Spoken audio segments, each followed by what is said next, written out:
let me come stand before you again. And my mother wanted me to be a minister, and I told her I do represent gospel artists. Getting close to the pulpit, every time I talk with one of my clients. And the one thing about getting started this time of day is that you either better be funny or you better be fast.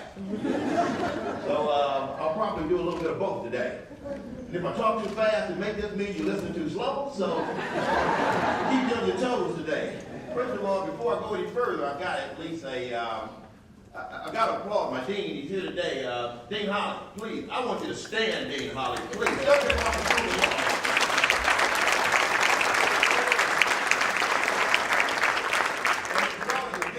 Current dean up at Howard University that I was just there last week. Danielle, please, if you will.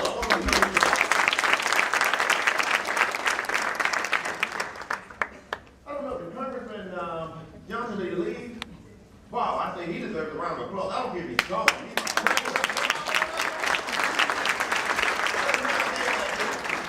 Last but not least, before I get on the way, is Evangeline, where is she at? Is she in the room? If she steps in the room, I'm stopping. I will stop what I'm doing because of what she's doing. It's so important. And before I move forward, and I just really try to make sure you know who you are and what you're doing. But usually when we've got a group of African Americans, this number. The reason on television, looting and raiding someplace, or they're talking about they in prison. So anybody that's in this room deserves a round of applause. Please give these students.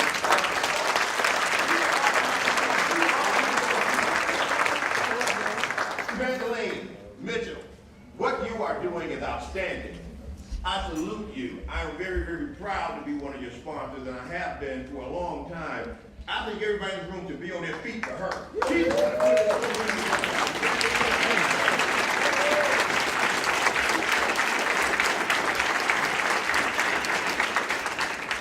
This is what we need. This is what we've got to have. I know I thank the two deans. I know Dean Jefferson, they acknowledge you. Are there any other law school deans in the room? Are there any other law school deans? Please stand. Please stand. We've got to respect what you do because without you,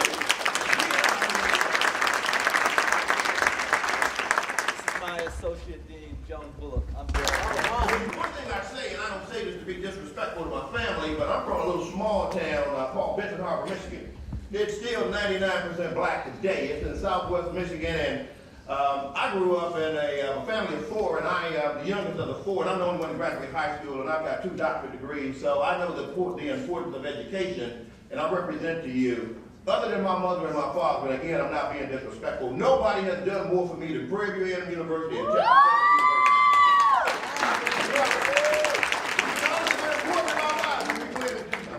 And I mean plan to do something big, and you got to take what you got and understand who you are and use it wisely, because I sit in your seat. I sit in your seat as a student, and to me it wasn't that long ago. I looked at how I could change the shape of how this world is structured. And so I'm going to take you a little bit back to memory lane and find out what you know. I'm going to make it a little intellectually stimulating because I don't want you to leave the sound of my voice without learning something. And I also want you to know you've got an obligation, now that you've stepped into this room, to do something great. So you guys are the leaders of the future, and I need to hear you tell me, we are the leaders of tomorrow. I want to hear it. We are the leaders of tomorrow. Hey, I'm missing a couple of people. I didn't see the lips moving all the way around. Keep standing around the view. We are the leaders of tomorrow. We are the leaders of tomorrow. I think I'll get started now. Thank you. Let's talk a little bit about being an attorney. Who knows what attorneys are, where they started, what the history of being a lawyer is? Anybody? Do you know how big the entertainment industry is? And I'm going to be biased because I'm an entertainment attorney. Tell you a couple secrets. Okay, you know the Wright brothers were creating airplanes and everything, right? You know that.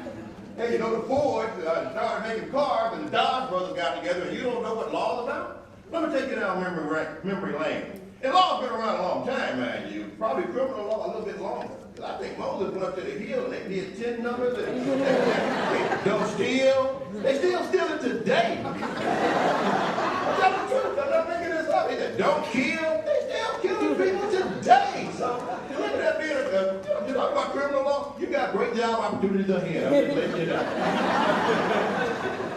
Let's go back and look at the history of being an attorney. The formal system of law existed since Hammurabi erected his codes in the courtyard of the temple during his reign, back in Babylon. Back in Babylon. This is back with the empire, the Babylonian Empire in the 18th century. So law has been around a long time. And understand the history of attorneys, those that are professionals that are dedicated to exclusively the study and the interpretation and the application of law is by far a lot more recent. But I just want you to know a little bit about it. Because if you know about Ford, if you know about the Wright brothers, if you're going to become a lawyer, you got to know about how the law has sort of taken itself through the beginning to the end. And I didn't say I got to be fast or I got to be funny. So I'm going to speed through it, bring you up to date. Again, the sophisticates are back in ancient Athens, and I don't mean Athens, Georgia. Athens, Greece. I got to keep everybody on track. They exercised a class of people who were considered to be something similar to lawyers. However, they were really more societal. And the Athens, and they called it Athenian law at that time, required the citizens to plead their own case. You couldn't have a lawyer. Back then, they said, listen, if you got a problem, you got to plead it. You can't have somebody else plead it. Well, some people were a bit more persuasive than others. So what they started doing was saying, well, listen, my friend plead my case for me. And that's really what gave life to lawyers. Those people that were learned in the law, those that were more persuasive, they would actually request a friend to act as an advocate for them. So when you look back at history, and you can take it all the way back to Babylonia, you can take it to Athens, to Athens, Greece, but they actually said the only problem is we won't let you exact a fee to plead somebody else's case. Yeah, lawyering would have slipped down my list of priority that they wouldn't pay me. I'm just sorry. That's a caveat. I got to lay it out there for you. But I'm going to give you the historical part. You could not get a fee at that time. And again, it's not always about the money, but it's kind of nice to eat. So, I'll continue to be an advocate for attorney fees as I tell you more. But again, those were the three elements that sort of gave birth to lawyering. Number one, they had these laws. Number two, they said, well, look, you got to plead your own case. And not everybody was as persuasive, and I think that remains true today. And that's why they'll say, listen, we need to have you hire an attorney so he can really talk to us and know the laws, know the rules, and it'll tell you about the first change. The first real development in the history of attorneys occurred in the ancient Roman Empire during the reign of the Emperor Claudius. That was in the first century, a long time ago. So when you start looking at what allowed us to become professionals and how quickly we became a professional society in the late 4th century, that's when the legal profession started to take shape. So understand that the study and practice of law, it then started creating regulations, some rules, some structures, and some standards, and it was really put in place for guidance. So again, it takes you back from Babylonia, bring you to Athens, and now bringing you fast forward to the 4th century. Now, during the Middle Ages, they really had a collapse of the Roman Empire, and essentially, law disappeared. It was gone. There was no more law. It just sort of disappeared. And but they did have what they call canon law. And the canon laws were enforced by the church. Who knew that? Y'all knew it, come on. Yeah? Okay, I see a couple hands. But I just want you to understand that you went from the law, okay, I ain't go back to Moses though. Where the criminals are, that was just, okay, I keep you guys on your toes. But they were still in back then. Wow. Okay, the Middle Ages again, when you had the collapse of the Roman Empire, the law just really disappeared. And to really give rebirth to law and the legal perceptions that we know today happened in the 13th century. So from the 13th century on forward, the legal profession began to emerge, and they had the big Magna Carta. Everybody knows what the Magna Carta is, right? Mm-hmm. Okay, that's the big, the big rule, the greatest charter ever, the Charter of Liberty. You got the right to freedom. If not, look that up. You don't need to just know that for giggles. So when you at these parties, you can talk to girls and let them know you really know where law started. Okay? And you got your ladies, when somebody comes up to talk to you, if they don't know where law started, intimidate those dudes so they'll educate themselves. So I need you both to work towards making us an intellectually astute society, but use that Magna Carta thing. You know law started back then. Back in England, remember? So yeah, a couple of buzzwords in there. It'll work for you. If you want to get real specific, let them know it was June 15 of 1215. That kills them every time. I guarantee you the room gets quiet. 1215? Yeah, I was a youngster back then, but back in 1215, the Magna Carta came into effect. And again, it was really about the church, and they were starting to protest. You had a king that was unpopular. You had some rebels that were out there. But again, I'll let that be your sidebar as far as getting up to date on that. Let's fast forward. forward to America and the revolution, and there being a greater need for the legal profession to manifest itself. And it really did. I mean, once the monarchies were broken and, they wanted to create democratic societies, we started to release having a single person or an individual appear to be the person that guides society. So with the concept of all citizens being created equally, the law really became the cornerstone of the democratic philosophy, and really that's what created the greater need for attorneys. So I know I took you fast and I brought your foot forward pretty quickly, but I want you to understand, if you can go and have a conversation about an aircraft, if you can go and have a conversation about a car, you get ready to get in the legal business, you need to have a conversation about this. So I encourage you to learn as much as you can. And the last thing I'm going to talk about, the brief history of attorneys is, it reveals the movement from us just having a loose society where we did not have control to a concept of us being able to advocate for rights, us being able to advocate and make a change, us being able to advocate and make a difference. And many of us, when I look around the room, when you go ask anybody or tell anybody that you're a lawyer, the first thing they say, I'm not in trouble. I'm an entertainment attorney, neither am I. So, now can we advance this conversation? You may need to buy a business. You may be trying to incorporate a company. You may want to get on one of these television shows. Let's get out of that privilege space, even though that's out there. But that's just what we've got to start manifesting into our young people. Let them know there's an opportunity there. And I am going to be absolutely biased from this point forward because I'm going to talk about the entertainment industry. And I don't know what you know about it, but it's big. And I'll tell you about it and I'll tell you why. That's what my practice area is, and I didn't understand that back in the middle days. Is there anybody here from New York and LA? Yeah, you know how big it is, so if you can plug your ears while I get this little spiel. As far as the gross national product for the United States of America, that's our GNP. That's our taxpaying dollars that allows this country to function. Did you realize that entertainment is in the top 10? Always in the top 10. At least as long as I've been checking. If it falls off, don't hold me for the future, but I doubt it because this digital technology continues to grow as we're sitting in this room today. It's been as high as number 2. It's been as high as number 2. Just for giggles, if you got a spare minute, and I know you probably don't, just look what they call the U.S. Department of Commerce. They put out a report every month, and it tells you what the gross national product is. And again, entertainment has been high as number 2. Do you know what our number 1 gross national product is? Shame on you. Pharmaceuticals. Pharmaceuticals. I know you're going to start guessing. Pharmaceuticals. Who knew? Huh? I know in Asia, they got all kinds of computer technology over there. We got drugs. We get you healthy. I mean, we'll get you healthy. I mean, the real pharmaceuticals. I didn't say bad drugs. Pharmaceuticals. That's what we do. We're the best in the business. You got an ailment, we can fix it over in the United States. Please note that. But again, that's what's there. I know. Erase that off. Okay. Well, especially at the drugstore in every corner. So, but when you start looking at what we have in the entertainment industry, Atlanta is number 3 in the United States as far as the large. They surpassed Philadelphia and Chicago. Great market if you're down here in the Atlanta market itself. They're number 5 in the world. And I don't mean to sound like a statistician, but I got to give you some facts so you know what you're relying on. Because when I talk to these kids in my classroom, and they're going to tell their parents that they're going to entertainment law, they go, "Are you serious? You need to get you a real good job." Entertainment law is not that bad. Yes, in the top 10, as I said, for gross national product. So please give that some consideration. As I said, I'll sound completely biased. And when you're looking for jobs, and I promised myself I wouldn't get into that because last year when I spoke, I talked about jobs and the employment rates and what the average wage is for new lawyers coming in.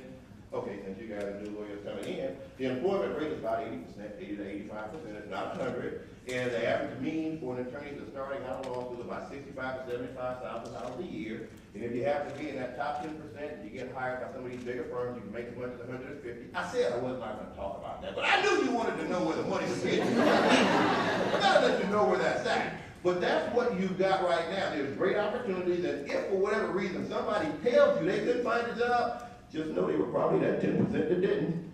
I'm not saying it's not true, but tell them just try a little harder, go back out there, get up and dust yourself off, and keep looking. But I'm going to share another bit of information with you.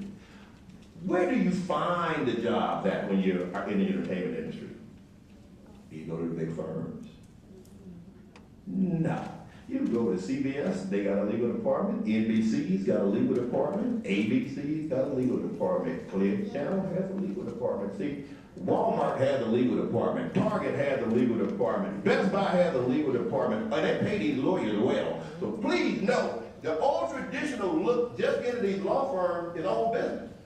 And I go around this country talking to different business owners, different lawyers, because if you run your business like you did 20 years ago, you're really out of business.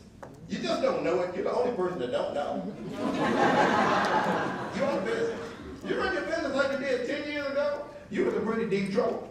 I promise you are, because I know. I've been in this business, and you have to embrace this technology. And that's the last thing that I'm going to touch with you young people, because, wow, do you know how quickly and how easy it is for you guys to get this information? I was the first LexisNexis rep at Thurgood Marshall School of Law, teaching, the legal research electronically.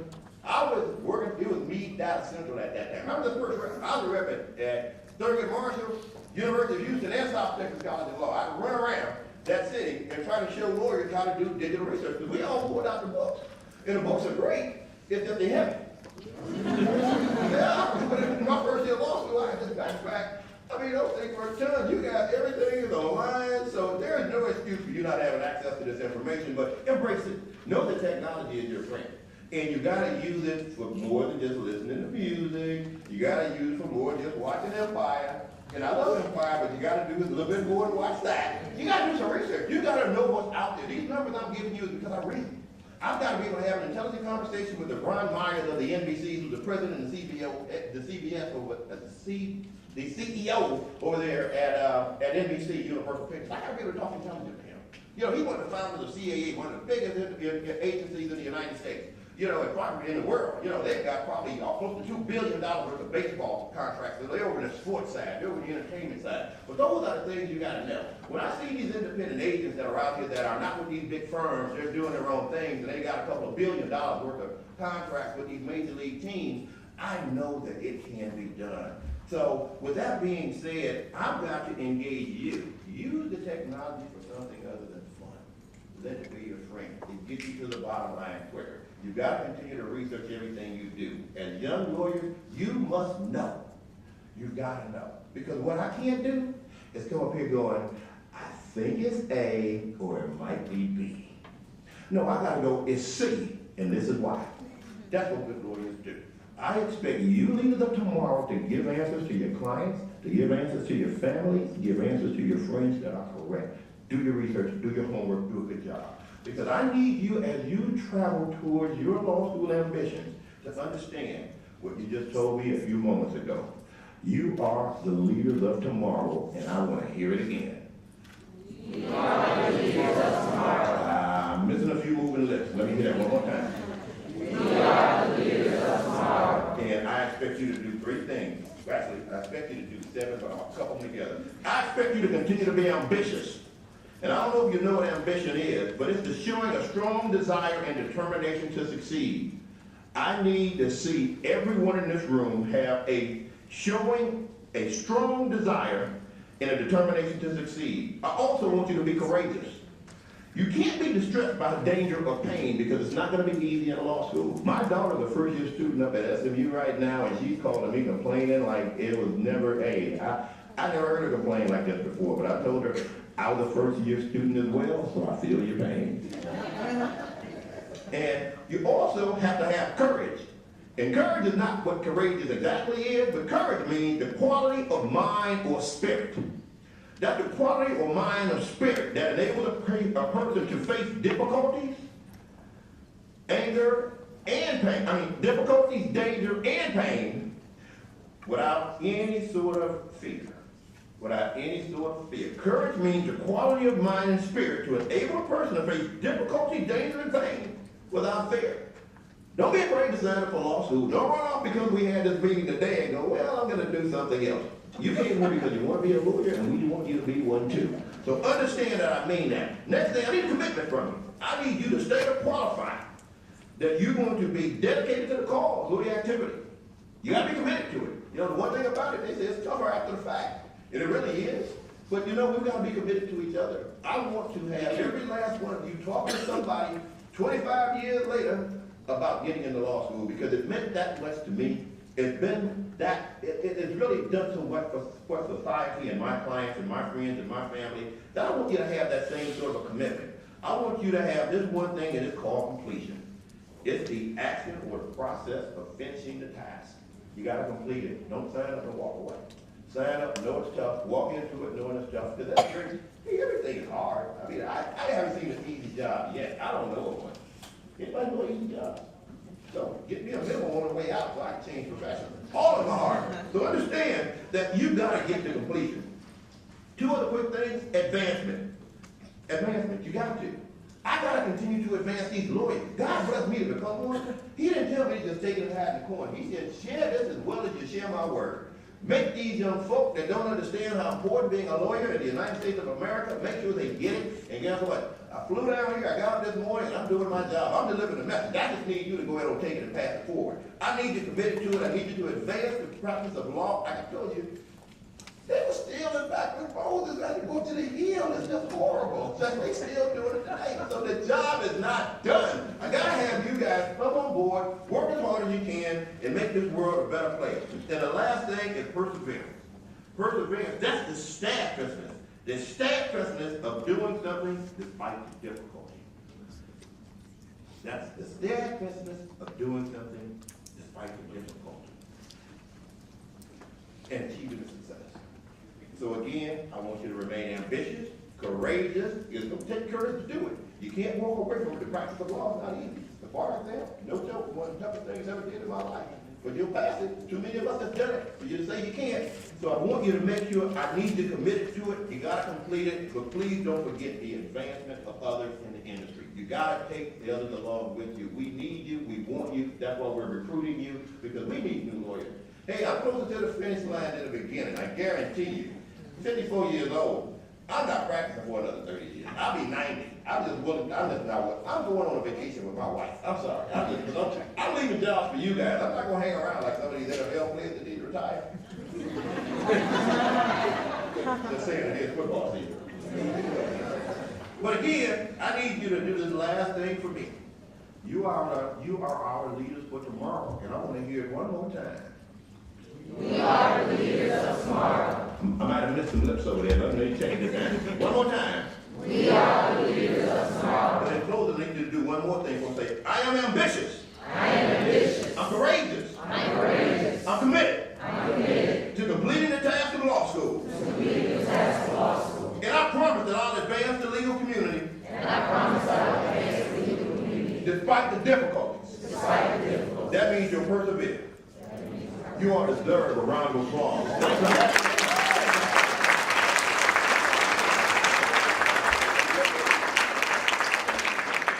And I got one little caveat, and I know I may get in trouble for doing it, but I think it's very important.